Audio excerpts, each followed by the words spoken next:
As September the 3rd and the second anniversary of the outbreak of World War II rapidly approached, the events of 1941 were gathering equally in momentum.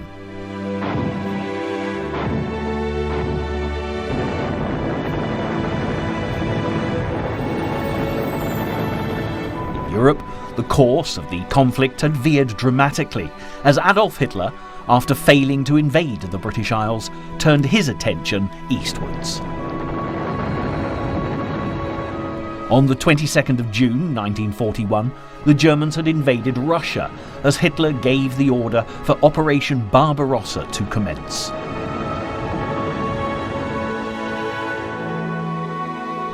Anticipating a rapid victory by employing the blitzkrieg tactics that had seen Poland, Denmark, Norway, the Low Countries and France all fall to the Nazis, Hitler truly believed his troops would conquer the mighty Soviets before the onset of winter.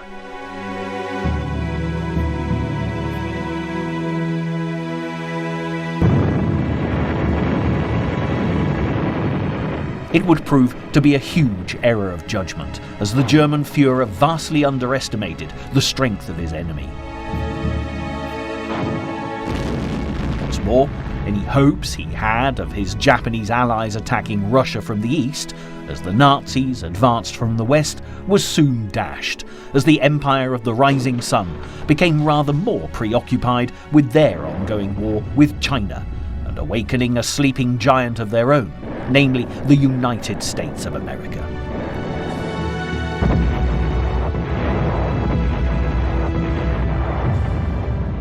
The months of July, August and September 1941 were set to become very interesting indeed, and as the world watched and waited to see what would happen next, it wasn't just the Soviet Union preparing to play Russian roulette. For many people, looking back at the history of World War II, the position of the Russians in the events as they unfolded is often tricky to understand.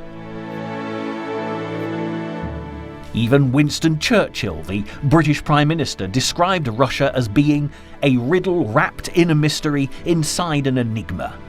As we look in depth at what was going on in July 1941, stepping back further in time will certainly help us to understand matters more in context. Traditionally, as the 20th century dawned, the Russians had close ties with Great Britain, not least because the Tsar Nicholas II was married to Queen Victoria's granddaughter, Alexandra. And as another of Queen Victoria's grandchildren, the German Kaiser Wilhelm, threatened the peace of Europe, the Russians joined forces with the British when World War I began in 1914.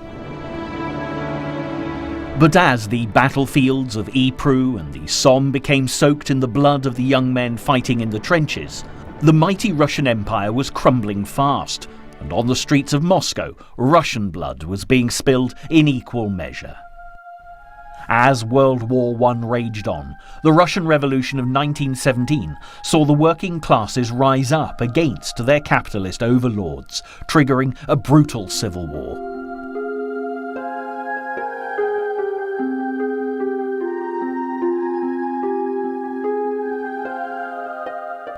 With heavy losses to the Germans on the Eastern Front and deteriorating conditions on the home front, tensions ran high.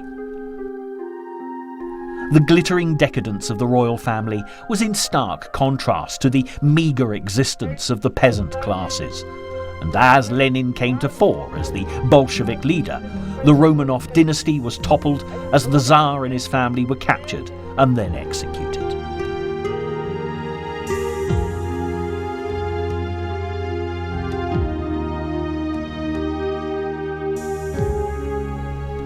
It was a desperate time for the people of Russia, which saw the rise of communism and the Red Army, named in honour of those whose blood had been shed in the war against capitalism.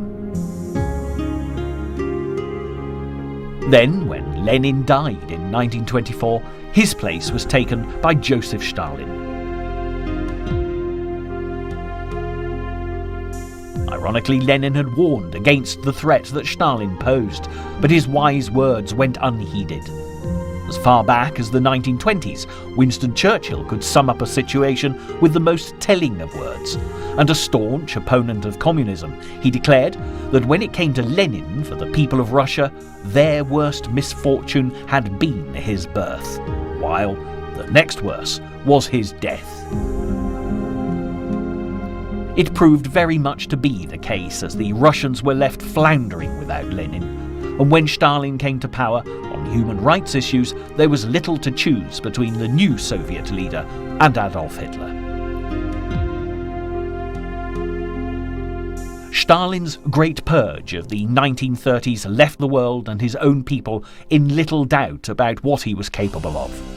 More accurately described as the Great Terror, Stalin launched a purge of the Communist Party to ensure he faced no opposition, just as Hitler was doing with his government in Nazi Germany. Those who had ever shown dissent were either sent to forced labour camps or executed, while millions of ethnic minorities were deported.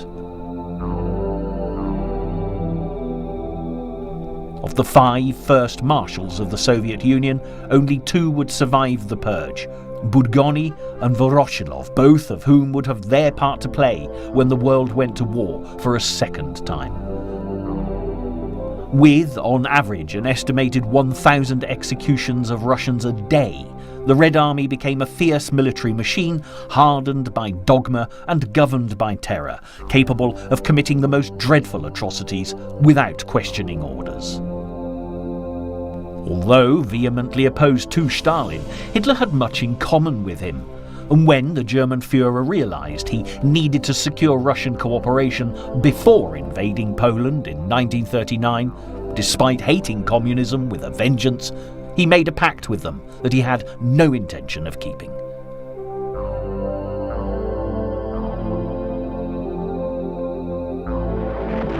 It was always going to be one of history's most uneasy pacts, and as we return to July 1941, Hitler's cavalier abandonment of it may have come as a little surprise to the Allies, but was a complete shock to the Soviets, despite the fact that they'd been repeatedly warned about the imminent Nazi invasion by Allied intelligence.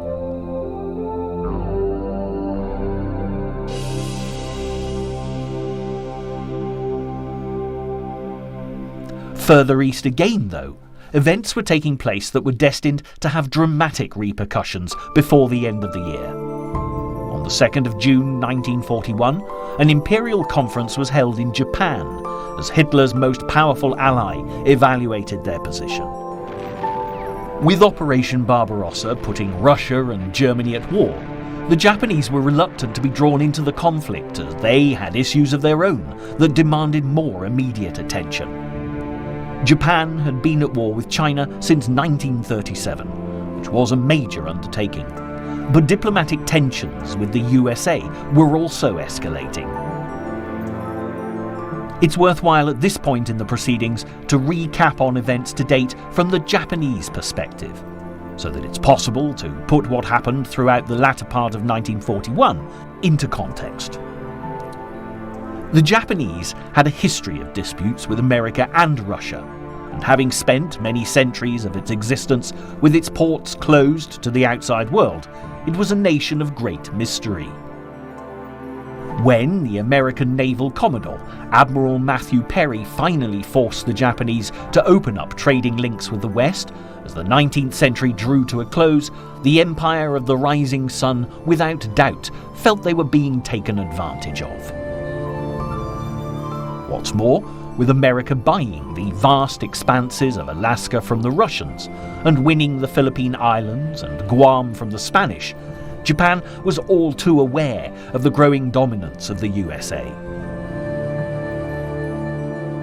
Hawaii was also annexed, with the Americans creating a naval base there from which they could easily reach their newly acquired territory in the Pacific.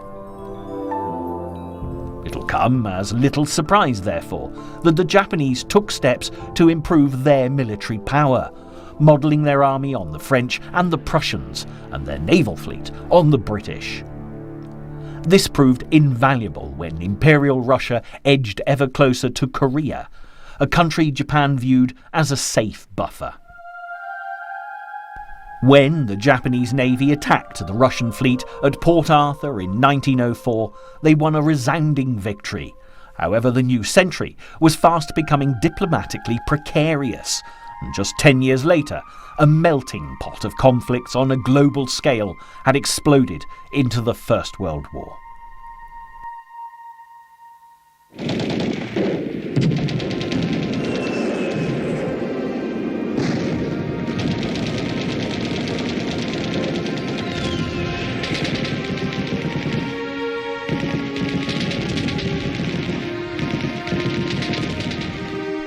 After bitter and bloody fighting in the trenches and great battles at sea, when peace eventually prevailed in 1918, treaties were fast put in place to prevent such a war ever breaking out again. But just as the Treaty of Versailles and its draconian measures against the defeated German nation fired Adolf Hitler and other like-minded patriots into action, another treaty caused discontent for the Japanese.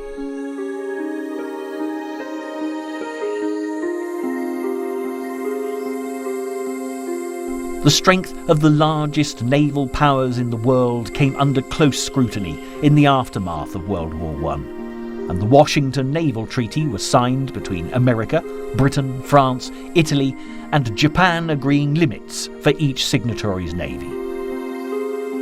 However, the Japanese felt they had been unfairly constrained by the Americans, and it was the start of a period of conflict between the two culturally diverse nations.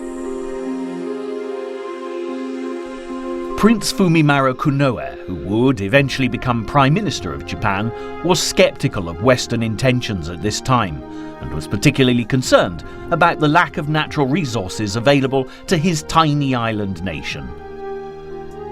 Kunoe believed that the nations in the West were protecting their own self-interests, and remarked that unless every country had equal access to international markets, the resource-poor nation of Japan would have no resort but to destroy the status quo for the sake of self-preservation.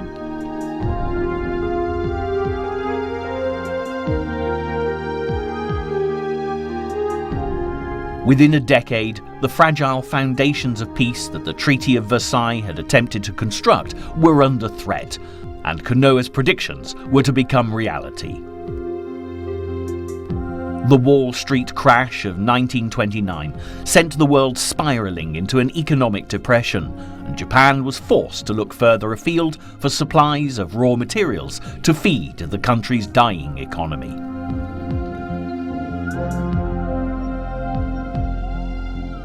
There were already Japanese colonies in Manchuria in northeastern China, and tempted by land rich in natural resources, the Imperial Army marched its troops into the region in September 1931. Within 6 months, a Japanese victory had been secured, and on March the 1st, the last emperor of China, Pu Yi, who'd been removed by Chinese warlords in 1924, was placed at the head of the new puppet state of Manchuria.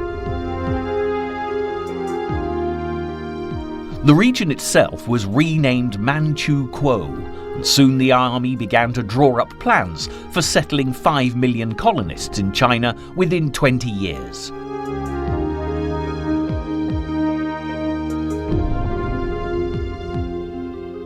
In the meantime, the new settlers set to work building mines for gold, coal and iron ore, which would help fuel Japanese expansion.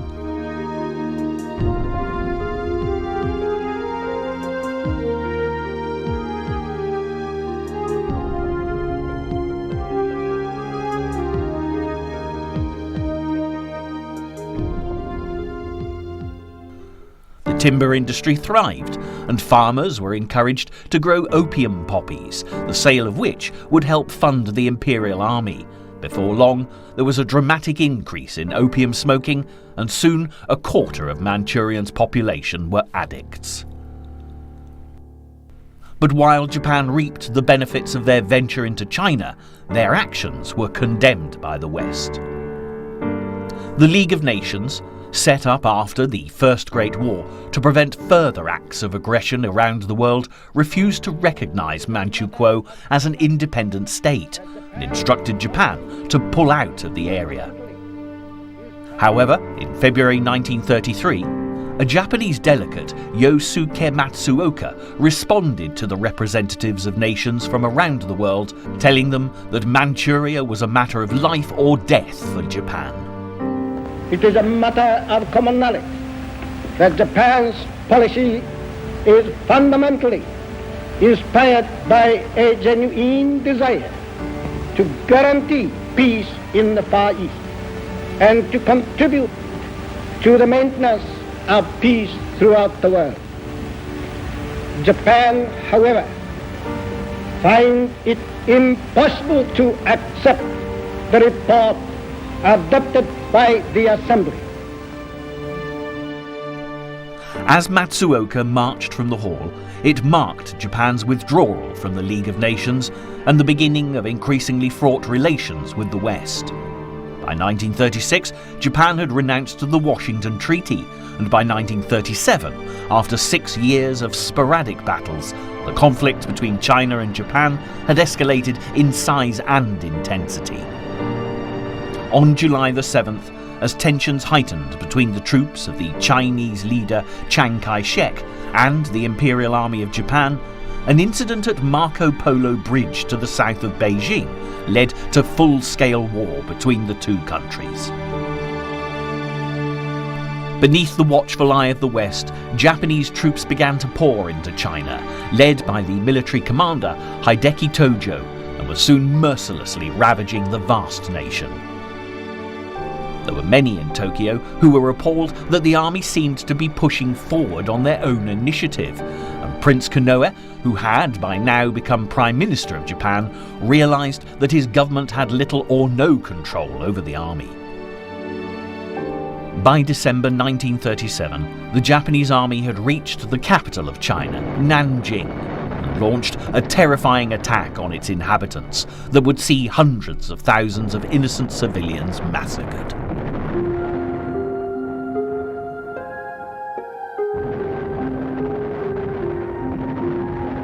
There were Westerners in the city at the time who, like the Chinese, began to flee for their lives. And while the city was engulfed in chaos, one particular event would mark the beginning of even greater hostilities between Japan and America.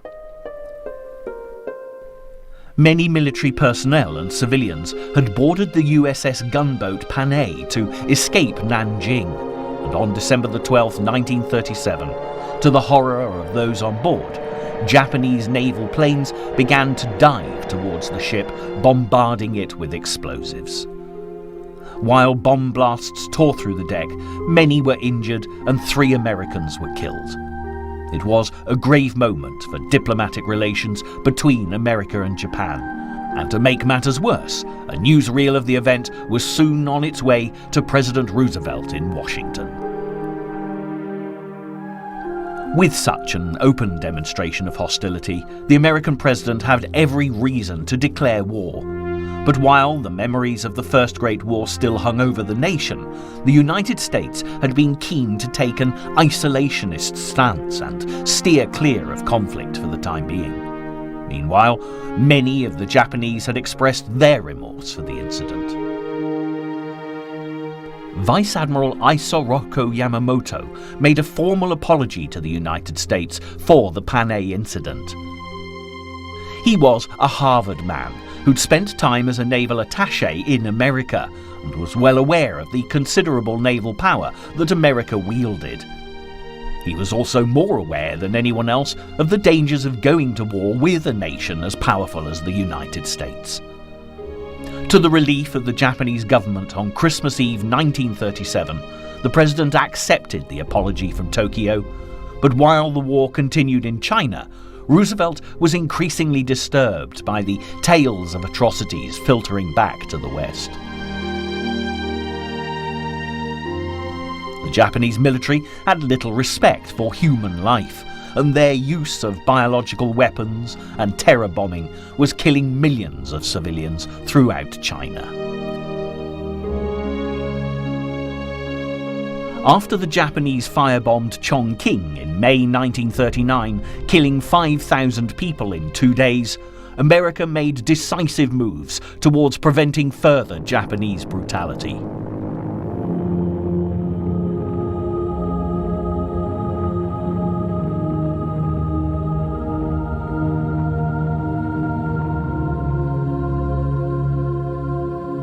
In July that year, an embargo on the sale of aircraft to Japan was put in place and served as a warning to the country that America would do all it could to hinder its expansionist policies.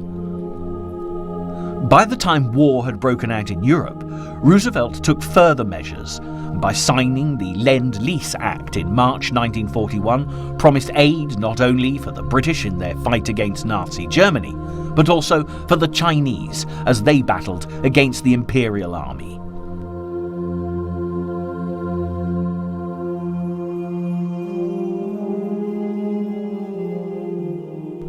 The leader of the Chinese National Front, Chiang Kai-shek, had also requested air support. By the summer of 1941, the first American volunteer group, popularly known as the Flying Tigers, were in training on Chinese airfields. Though the pilots would not be in combat until early 1942, the fact that Roosevelt had approved their deployment was once again proof of where America's sympathies lay. Japan, in turn, made it clear that while war was waged in Europe, their sympathies lay with the Axis. In September 1940, they'd signed the Tripartite Pact with Nazi Germany and Italy, and by the spring of 41, Matsuoka, the delegate who had marched out of the League of Nations in 1933, was waving triumphantly from Mussolini's balcony in Rome.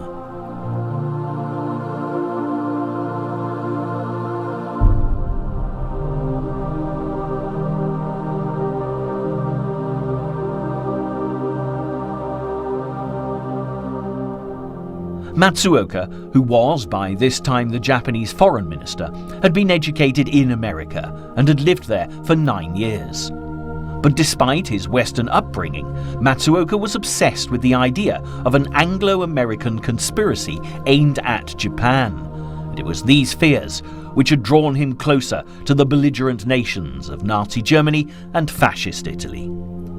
To the surprise of the Japanese government, the Japanese foreign minister did not stop at Italy and Germany, however, and on April 13, 1941, after a successful meeting with Joseph Stalin, he had signed a neutrality pact with the Soviet Union.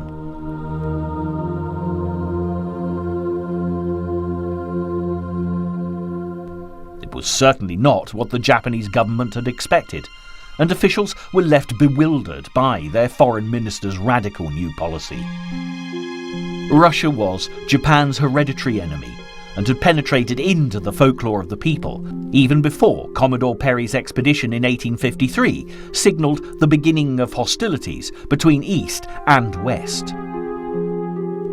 Japan regarded Russia as the great power against which it was destined to fight for its survival, and it's worth looking back at one particular battle between Russia and Japan to better understand the rivalry that existed between the two nations. Mongolia, which bordered Japanese-owned Manchuria, had been a Soviet puppet state since the 1920s. It seemed there was little hope of a peaceful coexistence between the two regions. The border between the two territories was hotly disputed, and while Japan claimed that the border ran along the Khalkhin Gol River, the Soviets argued that it actually ran near Nomonhan village, some 10 miles east of the river.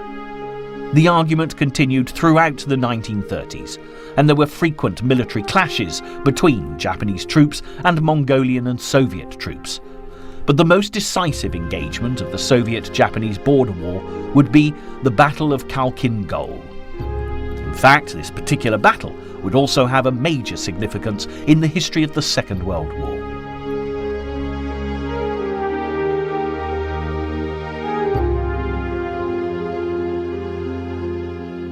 By the spring of 1939, Both the Soviet and Japanese nations had been building up forces on either side of the Khalkhin Gol, and by July, Japanese troops had ventured across the river and were advancing along the west bank.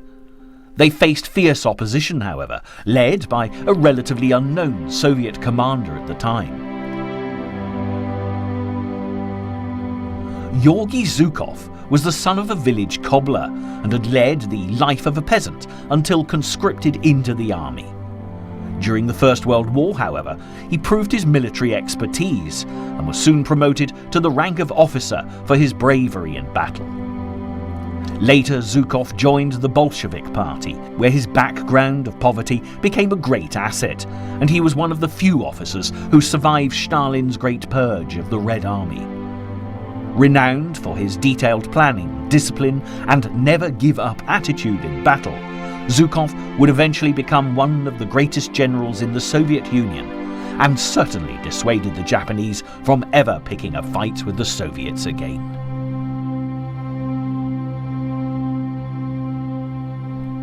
In August 1939, Zhukov launched his counterattack at Khalkhin Gol, with 50,000 Soviet and Mongolian troops, and tank and motorized artillery divisions, which would prove more than a match for the Japanese. By the end of the month, the Northern Task Force had been completely destroyed, and while the surviving Japanese soldiers were taken prisoner, Zhukov was praised for his outstanding victory. By the time a ceasefire agreement was signed on September the 15th, however, the Soviets had other matters to attend to. Stalin had new commitments in Eastern Europe, having agreed to take part in the Nazi invasion of Poland, and the Red Army was now drawn to an entirely different field of conflict. Just over 2 weeks after Hitler's initial invasion of the country, on September the 17th, 1939, the Soviets thundered into eastern Poland, to the horror of those already battling against the German forces. Meanwhile, back in Japan, the events in Mongolia would have a profound effect on the politics of war. The Imperial Army had long favoured a North Strike group and had advocated marching deep into Siberia to further extend the Empire of Japan for years. In fact, propaganda had begun circulating as long ago as 1919, encouraging the Japanese to support the occupation of the Russian Far East. The Battle of Khalkhin Gol, however, had changed matters somewhat. The disastrous defeat now convinced the Imperial General Staff in Tokyo that rather than following the North Strike Group to extend the boundaries of the Empire, they should instead focus on a South Strike Group. This strategy, favoured by the Navy, would lead Japan to the rich territories of the South Pacific, where many outposts of the British Empire and the United States lay, and would ultimately change the course of the Second World War.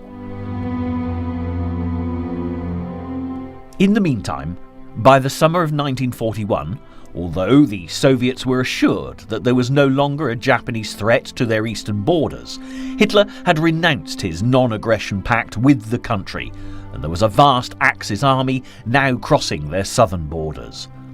Hitler had waited for many months for the opportunity to strike out at the evils of communism, and finally, by June the 22nd, 1941, the invasion of the Soviet Union, Operation Barbarossa, was well underway.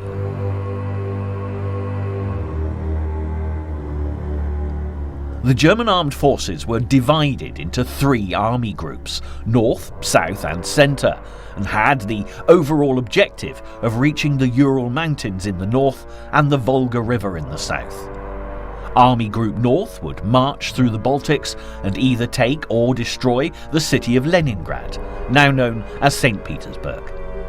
This group would be commanded by Wilhelm von Lieb, a general disliked by Hitler for his anti-Nazi attitudes, but who had earned his place at the helm of Barbarossa after his great success during the Battle of France.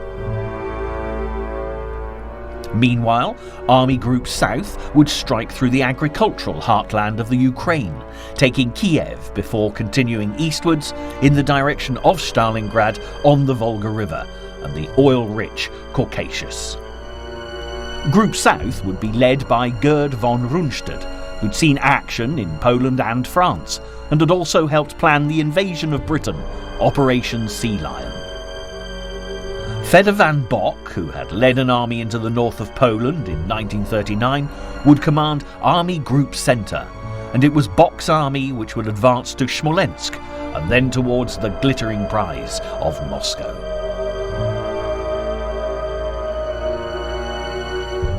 From a military perspective, there were a number of factors which made Moscow an important objective in the campaign against the Soviet Union. The city was the state capital, and its capture would not only disrupt the government, but would be hugely symbolic in the battle to conquer the country.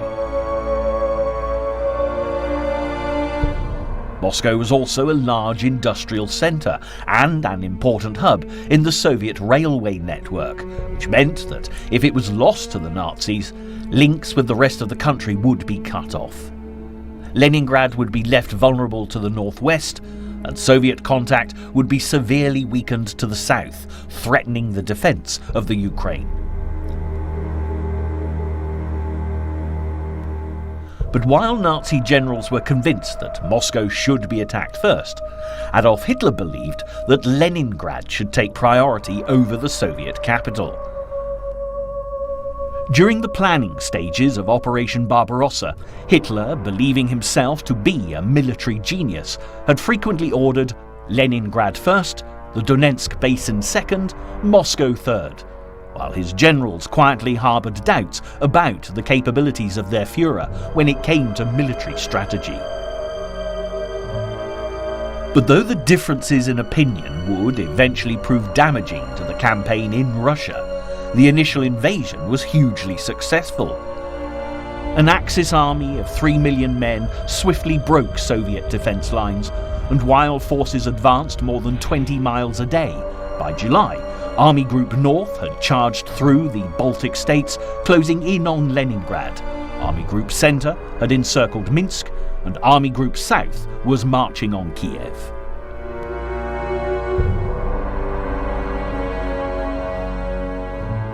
Stalin, in the meantime, sat in Moscow, paralysed by the rapid advance of the enemy, still barely able to believe that Hitler had taken on the might of the Soviet Union.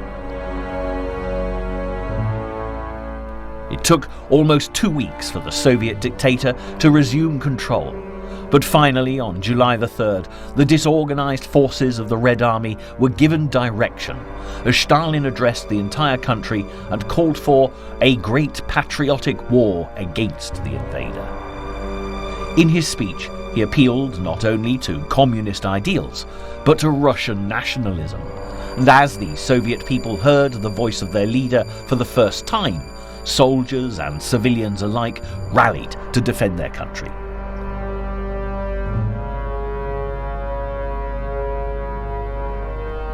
On July the 10th, the Soviet Defence Forces were reorganised into a 3-group command structure. Kliment Voroshilov, who had led the Red Army to disaster in the Winter War against Poland, was designated the Northwest Force. Semyon Timoshenko, who had fought with considerably greater success in Finland, was assigned the West Force, and Semyon Budyonny was assigned the Southwest Forces. Budyonny was one of the 2 first marshals of the Soviet Union to survive the Great Purge of the 1930s, along with Voroshilov.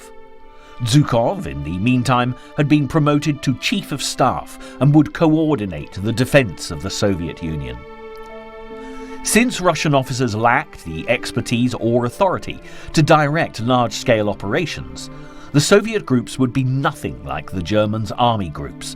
However, they soon began to put up fierce resistance to the invading forces. In the meantime, just 4 weeks into the campaign, problems were beginning to arise in the Nazi advance. Bock's Army Group Center had managed to siege Smolensk by July the 15th, but the panzer units were further ahead of the infantry than had been expected. Hitler had hoped that Soviet troops could be trapped using a huge pincer movement to the north and south of Smolensk. But while German motorised forces had raced ahead of the pursuing infantry, there was a noticeable strain on German supply lines.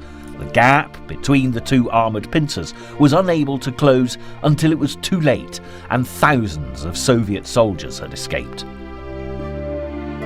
There were now fears that the Russians might push reinforcements between the panzers of Army Group Centre and their supporting units.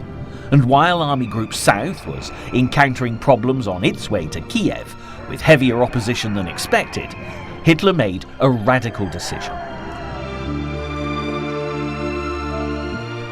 To the dismay of the commanders in the Central Army Group, Hitler decided to halt the advance on Moscow and focus all military strength on the attack on Kiev to the south and Leningrad to the north. On July the 19th, Hitler issued Directive 33, instructing panzers from the Central Army Force to join Rundstedt's troops to the south.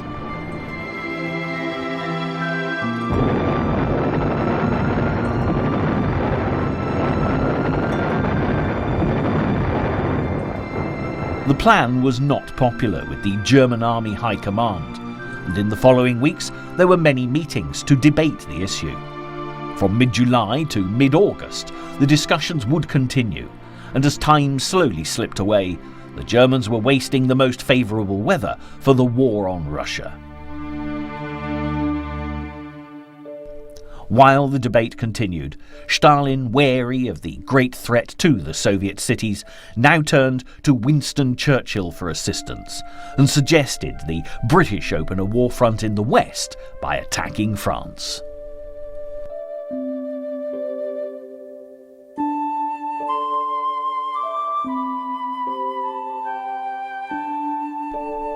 But although the Nazi bombardment of the British Isles had eased by now, Churchill was in no position to help the Soviets fight their battles, and he reminded Stalin that Britain had been alone in the fight against the Axis for 1 year. British resources were stretched to full capacity, with battles continuing in Africa and the Atlantic. German troops, led by Erwin Rommel, continued to batter Allied defences as they pressed on towards Egypt and the precious Suez Canal. And while the Royal Navy focused their energies on protecting supply ships crossing the Atlantic Ocean, there were growing concerns for the unprotected outposts of the British Empire in the Pacific.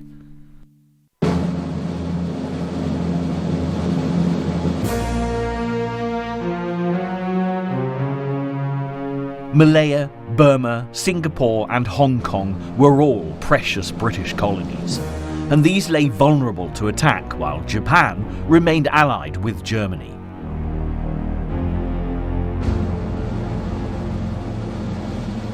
The Japanese had already put pressure on Britain to close the Burma Road, one of the few routes left open to deliver aid to China, and it was clear that as the war continued against Germany, the might of the British Empire was diminishing considerably in the region. The Japanese, in the meantime, remained sceptical about their alliance with Adolf Hitler. As a member of the Tripartite Pact, Japanese politicians had been shocked that Germany had not informed them of the attack on the Soviet Union, which put them in an awkward position after their agreement with Stalin. Foreign Minister Matsuoka, however, was quick to side with Hitler, and dismissing his earlier treaty with the Soviet leader, now urged Japan to go to war with Russia from the east as Germany advanced across its borders from the west. The government were by now exasperated with their foreign minister and keen to be rid of him. So, Prime Minister Konoe, along with the entire cabinet, resigned in July 1941, to be reformed into a new government without him. But although Matsuoka's absence was a relief to many in Tokyo, Konoe was wary that Japan was moving rapidly towards the brink of a war which would soon be unavoidable. The Eastern Empire had already been spreading propaganda in support of a greater East Asia co-prosperity sphere to rally support for its venture to the South Pacific.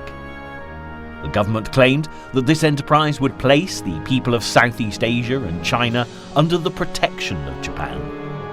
Western empires had long taken advantage of the wealth of the Pacific, and Japan would now free Asia from European and American imperialism. But while those in the Pacific Islands began to truly believe that the Empire of the Rising Sun would be their salvation, the co-prosperity sphere was no more than an excuse for aggressive military expansionism.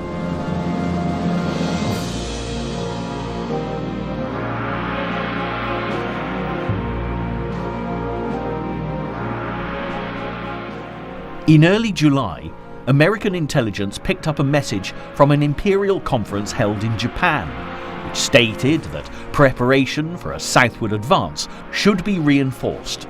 By July the 18th, it was clear that Japan was preparing to venture further afield. Their first target would be part of the French colonial empire, French Indochina, which included a large part of Vietnam, as well as Cambodia and Laos, and had been administered by the pro-Axis Vichy regime after the fall of France in 1940.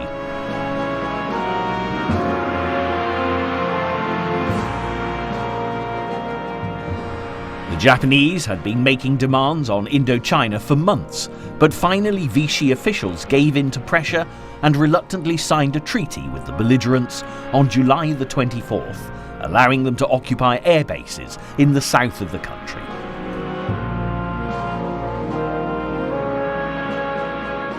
This now placed the Japanese within easy reach of British colonies and American military bases.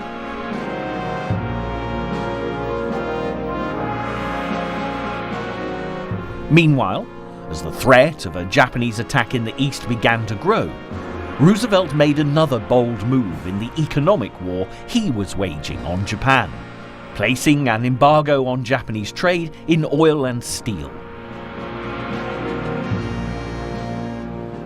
Giving Japan an ultimatum to withdraw entirely from China and from Indochina and to renounce its treaty with Germany and Italy, the embargo took effect from August the 1st. The British Empire and the Dutch in Indonesia swiftly followed suit, and the Japanese, who'd traditionally been dependent upon the West for vital strategic raw materials, now faced a global embargo which would have devastating consequences on their economy.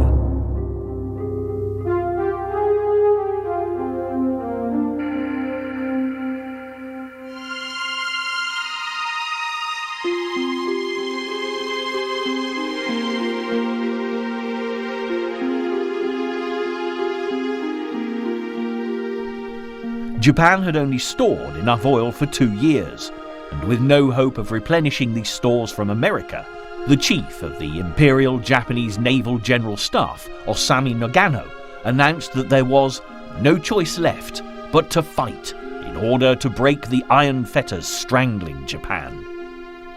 He was adamant that if Japan were to go to war, it should do so quickly. As the Japanese High Command formally endorsed the Go South strategy to strike the weakly defended islands of the Pacific, on August the 4th, Winston Churchill boarded the battleship Prince of Wales and set off to meet President Roosevelt in Placentia Bay, Newfoundland, to discuss the situation in Europe and the Pacific. On August the 9th, the two leaders met for the very first time. During this encounter, they would create a draft of documents which set goals for the post-war world. The Atlantic Charter advocated freedom from want and fear, the disarmament of aggressor nations, and global economic cooperation.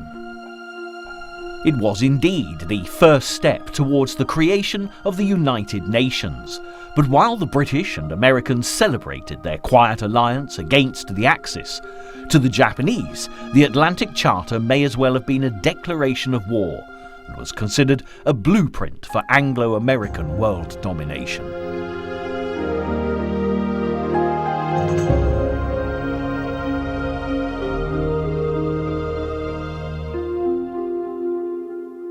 An imperial conference on September the 6th concluded that unless negotiations resolved the issue of oil supplies, hostilities would commence against the United States, the Netherlands and Great Britain by mid-October.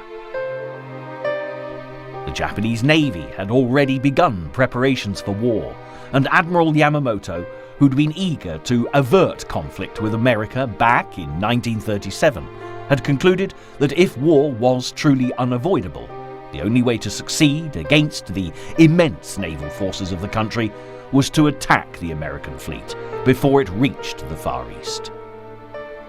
Spies in Hawaii had been sending information back from the American naval base at Pearl Harbor, so the attack plan could be perfected, and while the United States focused on increasing forces and defending their bases in the Pacific, it seemed they had little idea of the risks closer to home.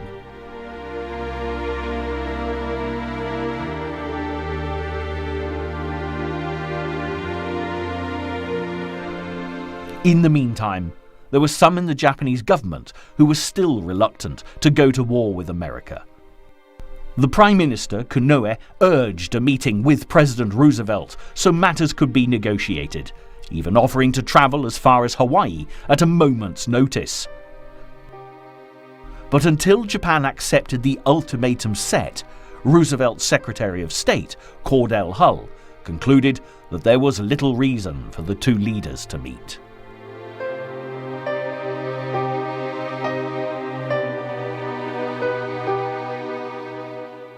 As events gathered pace in the Pacific, and Japan stood poised for war, in Russia, the pause for debate that had caused delay in the German offensive had finally ended.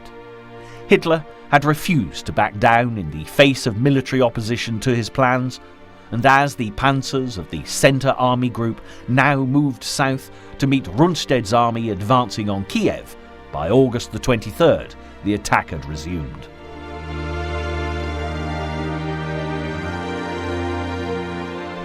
By September the 19th, Kiev had fallen to the Nazis, and 4 Russian armies were surrounded in what is now considered the largest encirclement of troops in history.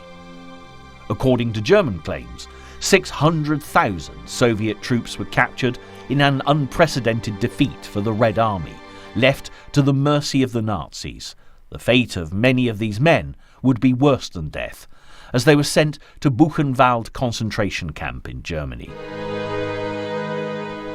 This was one of the largest camps the Nazis had built, and its prisoners would suffer unimaginable horrors as they now faced starvation, summary executions, or human experimentation. Of all the prisoners at Buchenwald, the Russians would be treated particularly badly, as in Hitler's opinion, they were a subhuman race which should be wiped off the face of the earth.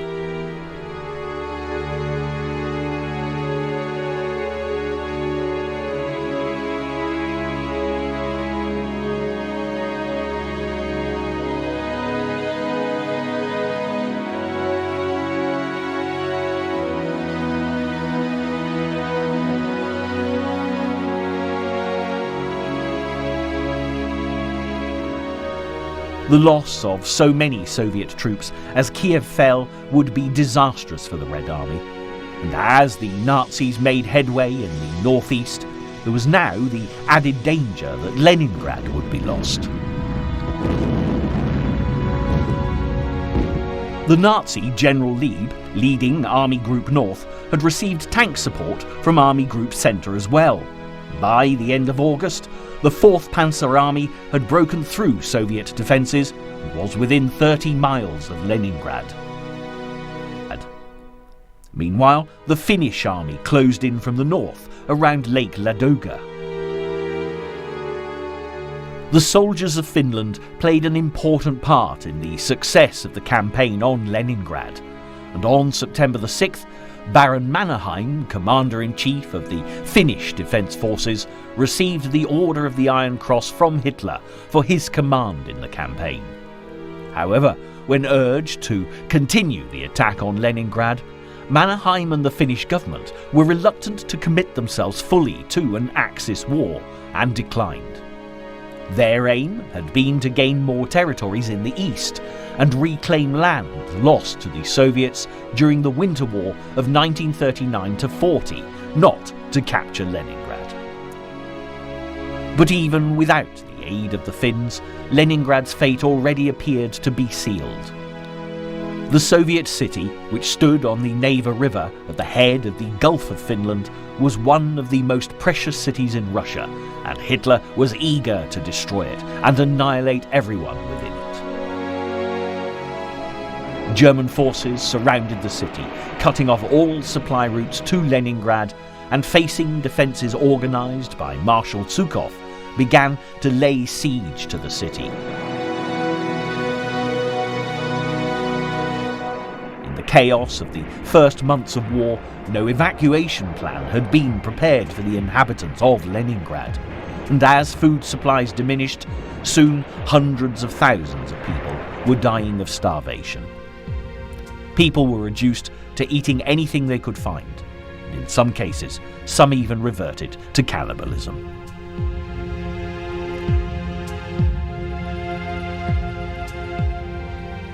On September the 22nd, Hitler announced, "We have no interest in saving lives of civilian population," and ordered that the city be erased from the face of the earth.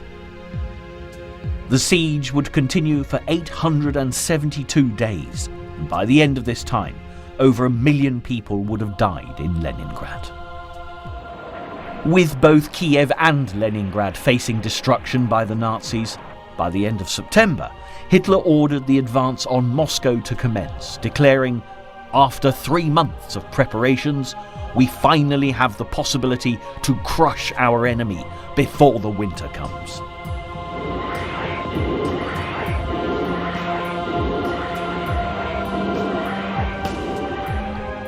But while the Soviets continued to stand their ground, and the first snow had begun to fall on the Eastern Front, a German victory over the Soviet Union was still a long way off.